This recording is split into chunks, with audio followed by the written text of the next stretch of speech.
Olá, maltinha. Sejam então muito bem-vindos aqui ao nosso segundo episódio no Safe com o Benfica.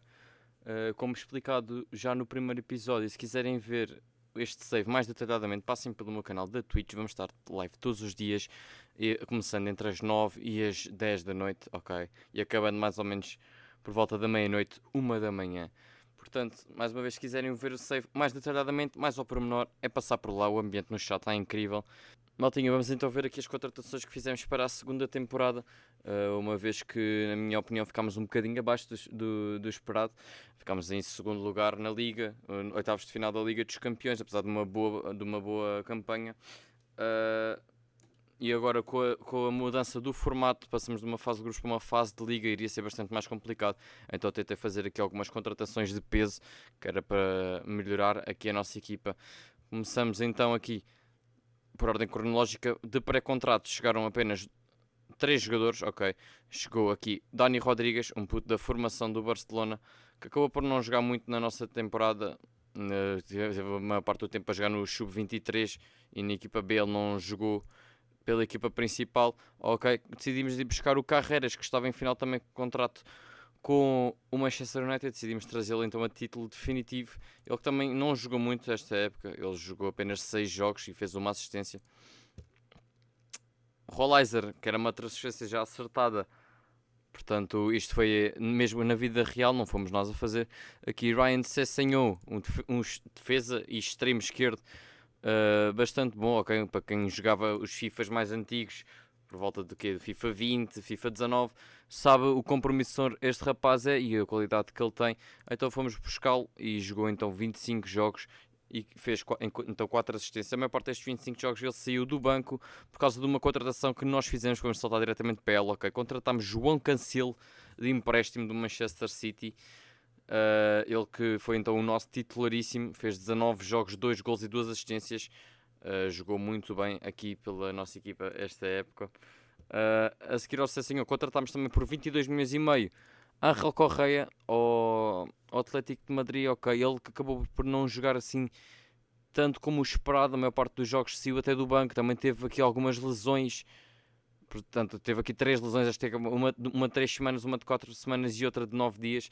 Teve 3 lesões esta época, então a maior parte dos jogos ele a sair mesmo do banco de suplentes. Em termos de números, o Correia fez então apenas 3 gols e 5 assistências em 24 partidas. Contratámos também um nome sonante para a defesa do Benfica. Contratámos aqui Nacho Fernandes. Acabou também por ficar no banco a maior parte do tempo porque não estava simplesmente a render o suficiente. Fez então 21 jogos ainda pela nossa equipa, 6.78 de média. Contratámos também de empréstimos alguns jogadores, ok, para além do João Cancelo. Contratámos então aqui 2 avançados, sendo um deles o Samu, ele que está a fazer uma época brilhante no futebol do Clube do Porto na vida real. Aqui no nosso save a não ser assim o melhor dos avançados, tendo então 21 jogos e apenas 7 golos marcados. Contratámos também Armando Broja, que pode ter tido um bom número de golos, mas ele não fez assim tanto, porque ele em 12 jogos na Liga marcou 10 golos, sendo que um deles foi um hat-trick, portanto 3 desses golos foi apenas num jogo, portanto se tirarmos esse jogo fica 11 jogos, 7 golos. No total das competições teve aqui 17 jogos, 19 golos e 2 assistências, mas à semelhança da Liga Betclic, foi na Liga Europa também que o homem decidiu marcar 1 ou 2 hat-tricks e ser o melhor marcador da nossa equipa na Liga Europa. Contratámos também aqui para o meio campo o Renato Sanches, ele que na vida real já tinha sido mesmo emprestado ao Benfica pelo PSG. Ele fez 30 jogos, peço desculpa, 6 assistências.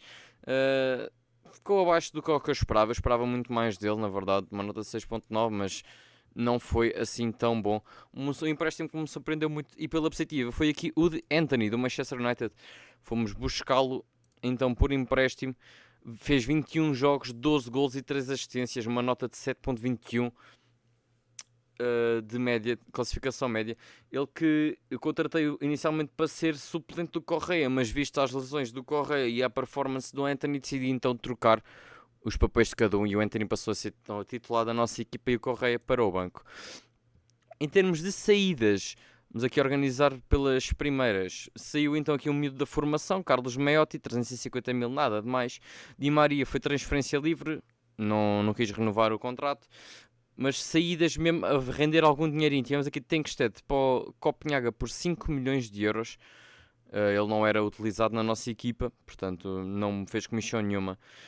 Tivemos também a saída aqui de Henrique Araújo por 3 milhões e 400 para o Young Boys. Mais, tivemos aqui também Tiago Dantas por 5 milhões 250 mil, Meite por 3 milhões e meio. Isto aqui foi basicamente fazer uma limpeza aos jogadores que não iam ter tantos minutos e lucrar algum dinheirinho com isso, visto que o Benfica tem aqui algumas dívidas no save. Alguns empréstimos, Jurasek quis sair, mas a proposta mais alta que eu obtive foi apenas 725 mil euros, então lá foi o homem. Vendemos também o William Carvalho, ele que foi contratado na época passada por 3 milhões e 600, conseguimos vender por 5 milhões, potencialmente chegando aos 6 milhões 250 mil, mas até agora ainda não passou dos 5 milhões. Tivemos aqui mais uma data de empréstimos e já aqui no final da época, ou seja, depois de jogar a época toda, vendemos então Tiago Gouveia por 22 milhões e meio, potencialmente chegando aos 29 milhões. Tiago Gouveia que esta época por nós fez então 22 jogos, 8 golos e 4 assistências com uma nota de 7.22. Ele até jogou bem, ok, mas não quis renovar o contrato e ficou chateado quando recusei a primeira proposta do Newcastle. Então acabou mesmo por sair. No que toca à Champions League, foi incrivelmente horroroso. Tivemos então aqui uma eliminação precoce frente ao Nantes no caminho das ligas na terceira fase de qualificação, ou seja, uma ronda antes do playoff, ok. Calhou-nos o Nantes no sorteio, fomos eliminados no conjunto das duas mãos por 6-1. Vou-vos então mostrar. Tivemos um primeiro jogo fora, um jogo horrível, perdendo 5-0 com o Nantes na França e um empate por 1 igual em que já não havia nada a fazer. Então foi mesmo uma equipa mais assim rotativa, uma equipa mais secundária, visto que já não nos escaparíamos então à Liga Europa. Então nós aqui a jogarmos com o Nantes a fazer uma exibição horrível, 19 remates do Nantes contra 8 do Benfica, 8 à baliza do Nantes contra apenas 3 nossos. Vamos então aqui a dar uma olhadela aqui aos melhores momentos, ou seja, aos golos do Nantes, porque não houve mesmo mais nada neste jogo, sem ser os golos deles. Eles que só se iriam pôr em vantagem na segunda parte, ou seja, fomos com um empate 0-0 para o intervalo. Aqui com uma rosca e Turbina não deixar, não apanhar a bola. Aqui quase que um autogol, não sei, a nossa defesa completamente a dormir. Aqui Carreiras a fazer um mau corte e com toda a calma do mundo Coco passa pela nossa defesa e Mostafa empurra lá para dentro. Aqui mais outro gol do Nantes, Simon a passar pelo Gonçalo Augusto. Aqui um bom gol, nada a dizer, a bola foi ao ângulo, sem chances. E já perto do minuto 90, Coco cruza a bola para Ganago mandar a bola lá para dentro, a mandar completamente a nossa defesa às couves. Já na Luz, o gol marcado pelo Benfica foi feito por Paulo Bernardo, ok? E o gol do Nantes por Ganago mais uma vez. Um jogo em que até fomos superiores, mas também concedemos muitas chances ao Nantes. Fizemos 21 remates, 19 da parte deles, nós fizemos apenas 6 à baliza, eles já fizeram 10. Nós tivemos uma maior porcentagem de golos esperados, mas também não haveria nada eventualmente a fazer acerca desta eliminatória. Após a eliminação precoce na Liga dos Campeões, na nossa Liga Europa, a nossa campanha foi bastante sólida, ok? Terminando assim no segundo lugar, à frente de equipas como Manchester United, Newcastle, Milan, aqui inclusive o rival Sporting. Pronto, equipas bastante fortes. Temos aqui também o Boa Vista que se qualificou, mas o Boa Vista acabou mesmo por ser eliminado, nem sequer foi aos play-ins. Terminámos então com 6 vitórias e 2 empates, ok? Vitórias frente ao Malmo por 5-0, a uma equipa da Islândia, recuso-me a dizer o nome, por 7-2, frente ao Cluj por 2-0, frente ao Getafe por 2-1, frente ao Panathinaikos por 3-2 e frente ao Las Clins por 2-1. Portanto, aqui há alguns jogos com vitórias pela margem mínima. Empates então com o Milan por 1 igual, que é um bom resultado, ainda por cima fora, em Itália, e empate também com o Salzburgo em casa. Nós então acabamos por seguir em frente para os oitavos de final da Liga Europa, onde apanhamos um adversário difícil, o Ajax, mas acabamos mesmo por superá-los, vencendo 8-3 no conjunto das duas mãos. Nos quartos de final calha-nos então no sorteio o Stuttgart, que também no conjunto das duas mãos acabamos por vencer de 7-3 e caímos única e exclusivamente na meia-final, frente ao Newcastle, que acabaria por ser o campeão da competição, frente ao Sporting na final. Perdemos então com o Newcastle 4-2, numa eliminatória onde estivemos a vencer mesmo a eliminatória durante uma mão e meia. Uma mão e meia porquê? Nós vencemos o primeiro jogo 1-0 e depois vamos à Inglaterra pôr-nos em vantagem aos 34 minutos e o Newcastle só passa para a frente a eliminatória já depois do intervalo. Só aos 70 minutos é que o Newcastle passa para a frente. Para a frente não, empata a eliminatória, assim é que é, e depois no prolongamento eles passam para a frente da eliminatória. Portanto, tivemos na frente quase que a eliminatória inteira, não foi suficiente. Vejamos aqui os melhores momentos da primeira mão, um jogo em que até tivemos por cima, tivemos 13 remates contra 10 e 6 à baliza contra 5, tivemos muito mais golos esperados do que o Newcastle, tivemos 3.01, enquanto o Newcastle teve apenas 0.63, apesar do Newcastle ter tido mais posse de bola. Aqui o Benfica então a ser a melhor equipa em campo. Vamos então mostrar aqui o gol, que foi Cockchu a marcar de penalti, ok, não é nada do outro mundo, quase que Poupa agarrava a bola, mas Cockchu então a finalizar. Passando aqui já para a segunda mão, a história foi completamente diferente. Não fizemos uma má prestação, mas o Newcastle teve de facto melhor.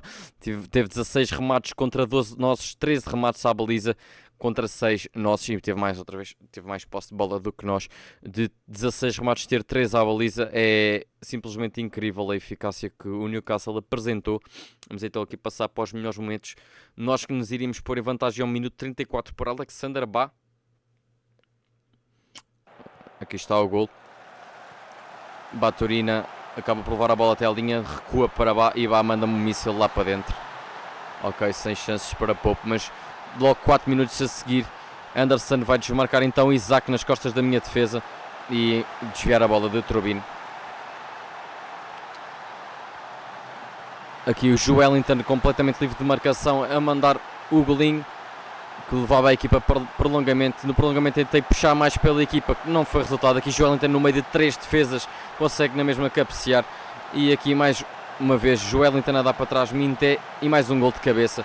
Portanto, o Newcastle a explorar aqui os cruzamentos e os cabeceamentos para dar a volta à eliminatória, e a nossa equipa simplesmente não soube responder à altura. Passando para a Taça de Portugal, o nosso primeiro jogo foi na terceira eliminatória contra o Felgueiras fora, ok, uma vitória por 2-0 com golos de Spencer e Rollizer, um jogo que aproveitamos aqui também para dar um bocadinho de rotatividade à equipa e descansar assim mais os titulares. E na quarta eliminatória iria calhar no sorteio um derby lisboeta que já não acontece há mais de 60 anos, ok? E o Benfica a vencer por 6-0 o Atlético Clube de Portugal, o Atlético da Tapadinha, com 2 golos de Baturina, um autogol de João Freitas, outro gol de Spencer, o segundo da Taça de Portugal, um de Tiago Veia e até um gol de William Carvalho, que aqui ainda estaria no clube, acabando por ser só vendido em janeiro.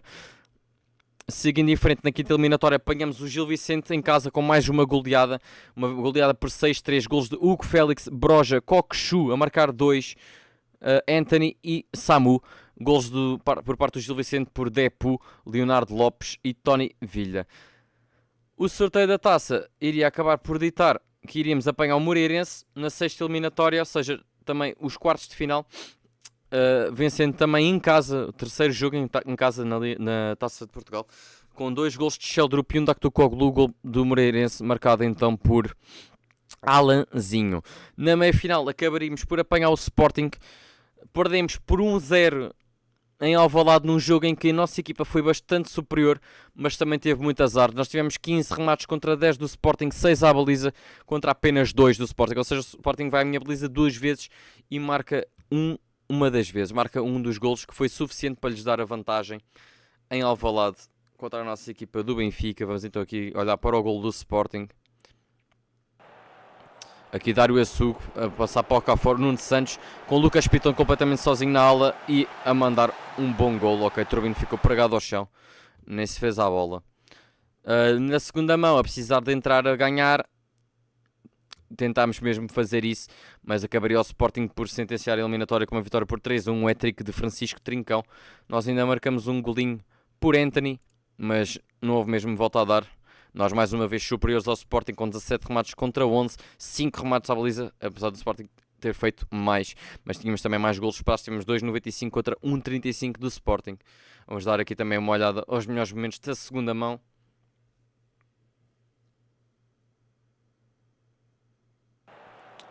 Que o Sporting a pôr-se em vantagem bastante cedo no marcador, com um bom gol de Trincão a fintar toda a gente. Anthony iria acabar por reduzir e dar esperanças à nossa equipa. Foi assim numa recarga, foi um bom remate de João Cancelo lá ao poste, e Anthony a aproveitar a recarga. Agora aqui o 2-1 já na segunda parte, mais uma vez Trincão a fintar os defesas, a puxar para o lado e a meter longe de Turbine. Outro grande gol de Trincão, e a acabar por fechar o marcador em 3-1 numa excelente jogada da equipa do Sporting ao minuto 78. No que toca à Taça da Liga, fomos então campeões, ok, novamente somos bicampeões da Taça da Liga. O troféu do Benfica está de volta, mas não era apenas isto que nos iria salvar a temporada. Então nós passamos em primeiro no nosso grupo com 2 vitórias frente ao Leixões por 5-0 e 3-2 frente aos Chaves. E a forma como estão dispostos os grupos iria ditar que então a meia-final fosse jogada contra o Aroca, que vencemos facilmente por 4-1.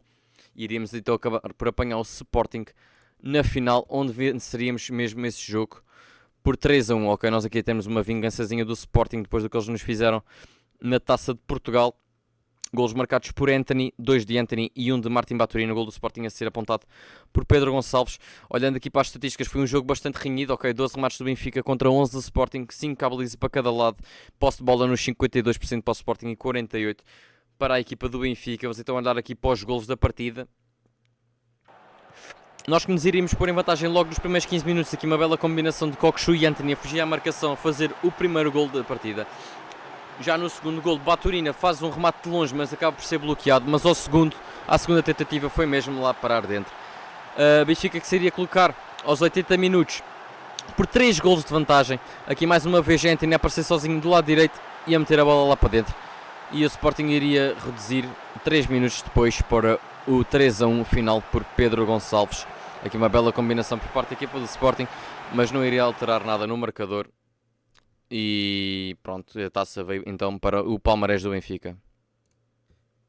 No que toca aqui à classificação da Primeira Liga, malta, mais uma vez ficamos em segundo lugar. Apesar de termos tido a melhor ataque do campeonato, tivemos 97 golos marcados, isso é muito golo, ok? Ficamos então em segundo lugar, 1 ponto atrás do Futebol Clube do Porto. Nós tivemos 25 vitórias, 6 empates, aqui empates com o Porto, Sporting, 2 com o Sporting, Famalicão, Braga e Rio Ave.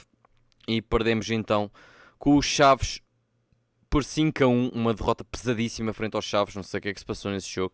Perdemos também por 3-2 frente ao Famalicão e fora 1-0 com o Futebol Clube do Porto. Portanto, a deixar aqui, face também às contratações que fizemos para atacar o campeonato e as competições europeias, a deixar aqui um sabor bastante agridoce, um sabor a pouco por parte da nossa equipa. Para fechar aqui o episódio, falta-nos abranger o Campeonato Mundial de Clubes, que foi mais uma decepção para a nossa parte, ok? Nós num grupo com Real Madrid, Monterrey e Tunis, acabamos mesmo por ficar em terceiro, vencendo o Tunis por 5-1, mas perdendo por 5-1 também contra o Real Madrid e por 2-1 no jogo contra o Monterrey, ok? Uma completa desilusão, especialmente o jogo com o Monterrey, um jogo em que fomos claramente superiores. E então, aqui do meu ponto de vista, nós já temos uma época falhada em 22 remates, fizemos apenas 3 à baliza, portanto uma eficácia bastante medíocre, enquanto que eles em 11 remates meteram 4 à baliza e 2 foram mesmo gol. Vamos dar aqui uma olhada então nos golos. Nós que começaríamos a perder a partir do minuto 40, mesmo em cima do intervalo, Tomás Duran a pôr a equipa mexicana em vantagem no marcador. Aqui uma bela desmarcação de Tristan e o cruzamento, não tinha lá ninguém para marcar o homem. Marcos Leonardo ia acabar por reduzir, ok, numa excelente viragem de flanco de Dani Rodrigues. Nacho volta a cruzar para a área e Marcos Leonardo empurra lá para dentro, mas já em cima do minuto 90 a nossa equipa aqui numa massa ida de bola a dar a oportunidade ao Monterrey de se colocar em vantagem e de seguir em frente, ok? Portanto, malta, uma época, a meu ver, bastante má, ok? Apenas temos a Taça da Liga para nos consolar, uma meia-final de uma Liga Europa, que também se pode dizer que seja uma coisa boa, mas para as contratações que nós fizemos ficar outra vez em segundo no campeonato, deixam um sabor bastante agridoce, ok? Maltinha, vamos começar agora em live, estaremos a começar hoje, no dia da gravação, estaremos a começar o mercado de transferências para a terceira temporada. Vamos então em busca do campeonato, para não falar das competições europeias. Eu acho que é impossível ganhar uma competição europeia quando nem sequer o teu campeonato consegues dominar. Portanto, vamos em busca do campeonato.